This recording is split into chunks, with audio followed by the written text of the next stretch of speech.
विमल, पोलो, जोमा केसरी, हर पल मनाओ केसरी त्योहार। Please 1 second. फराज किदवई, ये जो क्विड प्रो क्यों को भाई हम कह रहे हैं कि कोई ये रॉकेट साइंस थोड़ी है समझना पैसा कौन किसको क्यों देगा, अपना धंधा चमकाएगा, फायदा उठाने की कोशिश करेगा।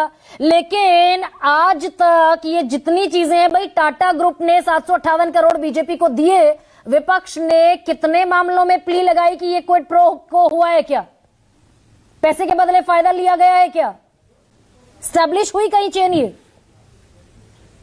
गरिमा जी देखिए, बहुत सारे एविडेंस हैं जिससे ये प्रूफ किया जा सकता है कि, और अभी कुछ आपने एग्जांपल्स दिए, मेरे पास तो 10-12 लिखे हुए हैं कि इधर रेड पड़ी, उधर इलेक्टोरल बॉन्ड खरीदे गए और भारतीय जनता पार्टी को चंदा मिला। तो बड़ी इंटरेस्टिंग बातें हुई हैं आपके शो में और आपके और वाजपेयी जी के बीच में। गरिमा जी, अभी आदरणीय वाजपेयी जी ने कहा कि पैसे से चुनाव नहीं जीते जाते हैं। चलिए, मैंने इनकी बात मान ली, लेकिन 2017 की बजट स्पीच में अरुण जेटली जी ने एक बात कही।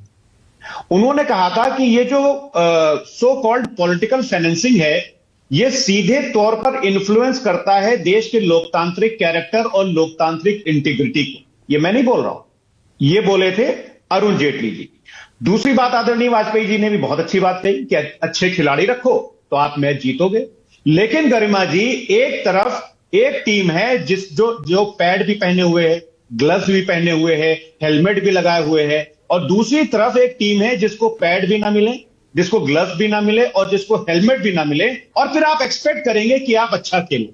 टीम खेल रही है। आप देखिए कि जब पिछली बार, जैसे आलोक जी ने बताया, 2024 के इलेक्शन से ठीक पहले कांग्रेस के जब बैंक अकाउंट फ्रीज किए गए थे, तो असलियत में वो कांग्रेस के बैंक अकाउंट नहीं, इस देश का लोकतंत्र फ्रीज किया गया। क्या आप लेवल प्लेइंग फील्ड गरिमा जी दे रहे थे? दूसरी बात, जफर भाई ने और हमारे जेडीयू के ऐसा कोई नियम भी तो नहीं है ना चुनाव आयोग का, फराज साहब भाई, सांसद लड़ने के लिए नियम है, इतना पैसा खर्च कर सकते हैं, विधायकी के लिए नियम है, लेकिन पॉलिटिकल पार्टी चुनाव में मैक्सिमम और मिनिमम कितना पैसा खर्च करेंगी, इस पर तो कोई ब्रैकेट है ही नहीं। नहीं, देखिए, बहुत सारी चीजों के नियम नहीं होते हैं। मैं आपको यहां पर एक छोटा सा किस्सा बता देता हूं। 1960 के दौरान नेहरू जी को टाटा समूह से एक चिट्ठी लिखी गई थी कि वो केरल में जो उनकी राइवल पॉलिटिकल पार्टी है उसको कुछ चंदा देना चाहते हैं। ये हिस्टोरिकल फैक्ट है, मैं नहीं बोल रहा हूं अपने मन से। तो नेहरू जी ने कहा कि आप जिसको चंदा देना हो दीजिए, और वहां पर कांग्रेस हारी थी। तो ये वो जमाना था, ये वो लोकतांत्रिक हमारी जो क्या नाम है, हमारी जो लेगेसी थी वो है। लेकिन आज भारतीय जनता पार्टी ने सब कुछ खत्म कर दिया है। एक इंपॉर्टेंट चीज, कोर्ट इसमें भाई custodian of the constitution supreme court है। अगर सुप्रीम कोर्ट ने इलेक्टोरल बॉन्ड को कहा अनकॉन्स्टिट्यूशनल है, तो इसी इलेक्टोरल बॉन्ड से बीजेपी को 6000 करोड़, टीएमसी को 1609 करोड़, कांग्रेस को 1422 करोड़, ये सबके अकाउंट में ही है ना, अवैध पैसा है ना भाई। सुप्रीम कोर्ट ने इस पर संज्ञान की, जब स्कीम अनकॉन्स्टिट्यूशनल है तो पैसा कैसे वैध हो गया? गरिमा जी, उसी सुप्रीम कोर्ट ने जब ये इलेक्टोरल बॉन्ड्स का मामला आया था, वाजपेयी जी को पता होगा, तो उसने एक बहुत बड़ी टिप्पणी की।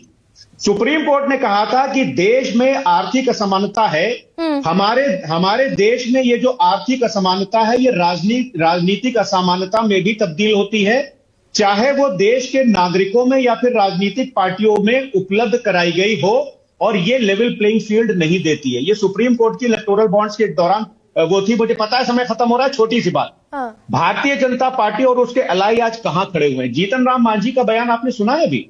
ये थोड़ा सा विषयांतर होकर के मैं बात कर रहा हूं, लेकिन जीतन राम मांझी क्या बोले हैं कि हर एमपी एमएलए कमीशन लेता है। अरे 10% नहीं लेता है तो 5%। हाँ, वो ठीक है, 5 करोड़ में से 40 लाख तो कम से कम बनता है, मांझी अपने बेटे को समझा रहे हैं। पर एक सेकंड सर, विनोद